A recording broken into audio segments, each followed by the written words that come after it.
Hello, everybody. I'm your host, Dr. Bob Lee, and you're watching Open, the live interactive program that brings the Bronx and New York City straight to your TV set. Stay connected to us through social media at Bronxnet TV. Leading things off, in 2011, 16-year-old teen Jose Webster was shot 15 times in the Melrose section of the Bronx. Since then, as gun violence continues to plague our community, our first guest, who is also the sister of Jose Webster, has dedicated her life towards advocacy and a goal to end gun violence. We welcome Nathalie Arzu to the show. Welcome, welcome, welcome. Thank you. So you're in it deep. Yes. Yeah. And this whole thing comes together and people are helping you all over the place. You have a lot of elected officials helping you out, people in the community. You have the, of course, people who are working, different organizations helping you. Yeah, so basically, I do gun violence prevention not only in my personal life, but my professional life as well. So when I'm not at work, I'm doing it in my personal time where I'm not going out, but I'm out supporting other organizations doing the work. So in the Bronx, I work very closely with our RTG, which is Release the Grip, which is in the South Bronx. But I also work with BRAG, which is Bronx Rise Against Gun Violence.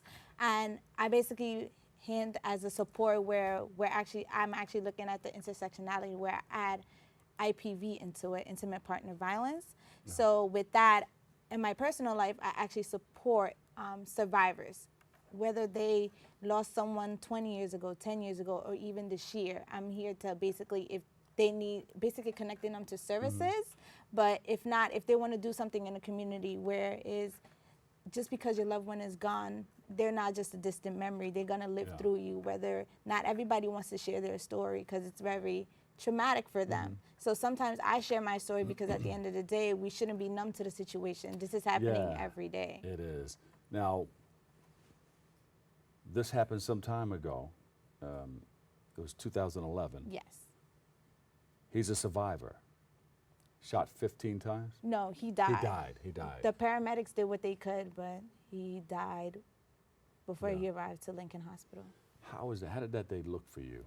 I was in college. It was like, I was starting my second year of college. You got the call.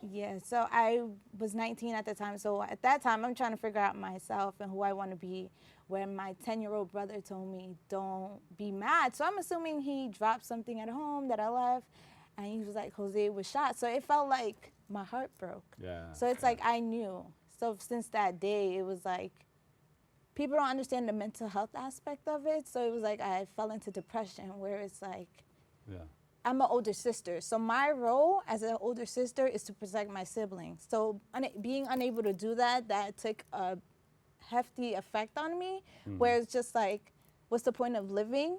And then I walked out one day and someone said, someone else got shot in a community, and someone was like, well, this just happens because we live there. And then at that moment, I had my aha moment. Like, trying to normalize it, it's not really a normal thing. Where it's just like, this is something we shouldn't have to live with. This is something that we shouldn't just accept and just hope and pray it doesn't happen to someone that we love or ourselves. Because now as time is changing, people are getting shot at music festivals, clubs, walking their daughter or son home, or even being in a car where it's a drive-by shooting and they weren't the intended victim. Yeah, I can see it on the set, how it's affecting you, how it has affected you. So did you finish college or you had to come home to take on this Once project? it happened, I dropped out of college the next day after I found out. This is the college. So you're in college now, dealing with this whole thing. I eventually did go back. I first wanted to be a nurse, but then it was like, I want to prevent this from happening to somebody else. So I ended up going back to school for my bachelor's, and then I went back again for my master's and got a master's in public health, just so that I can be at the table to actually have these conversations about gun violence prevention, because it's happening in our community, especially community of color, and it seems that it's not that important when it is important. So what do you have? You have something coming up that we all should know about? There are a lot of events coming up in August, especially with a lot of community events going on, especially in Brooklyn as well, where 12 people were shot over this weekend and one was killed. So it's just getting involved, whether it's like reaching out, for, I also work with Moms Demand Action. So this isn't only just, I'm not a mom.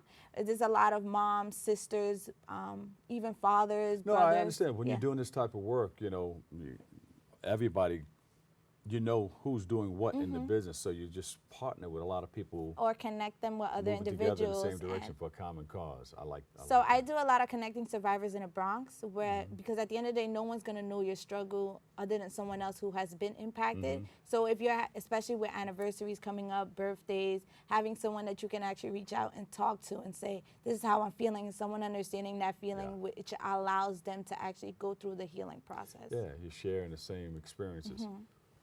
Who are some of the other organizations that you're working with? I also work with Every Town for Gun Safety, Moms Demand Action, Release the Grip, Bragg, Rise Against Gun Violence, and SOS Bronx. Are you getting the help that you need to run your program? Yes, it's more of me supporting others, because at the end of the day, this is my healing journey. I feel like me trying to prevent it to happening to somebody else is the best way I can heal, because at the end of the day, I don't want anyone in my shoes or feel what I feel every single day. Even though I do this work, I still feel the pain like it's every other day, because at the end of the day, this is someone you grew up with. This is like your best friend. I saw the pain in the beginning when you were talking about this. How's your brother? He was 10 years old at the time. How's he? He's now 17, and he surpassed his brother, so he's now going to college. So for right now, he feels like I'm doing everything my brother couldn't do now.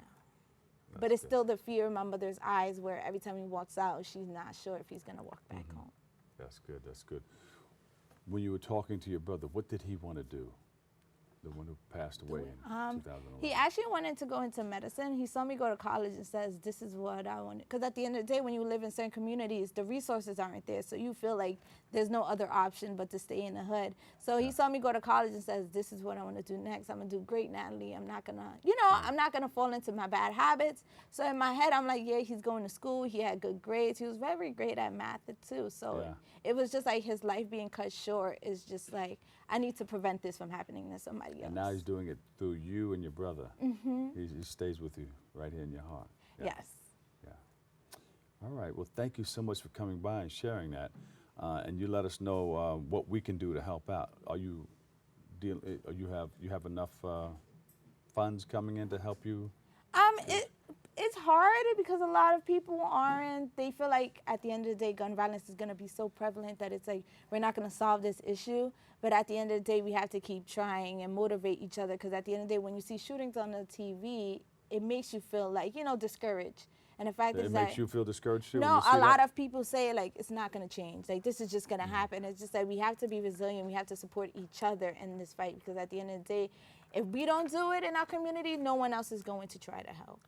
Well, thank you very much. Nathalie Arzu, you have a website we can go on to? Or I don't, but media? if you are a survivor, it's great to text 64433, text survivor, and you'll be connected to me if you're in the Bronx, or another survivor as well in different type of boroughs. I'm glad you came in. Glad to meet you too. Glad to meet you Nat too. in the house. Give her a big round of applause, everybody. Nathalie Arzu, gun violence prevention advocate. Thank you so much for stopping by.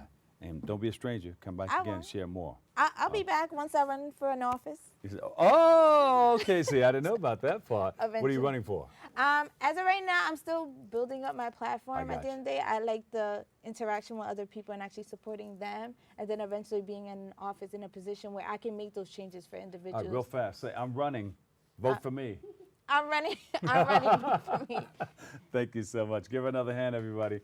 We got to take a quick break, but stay tuned. We'll be right back with more Open next.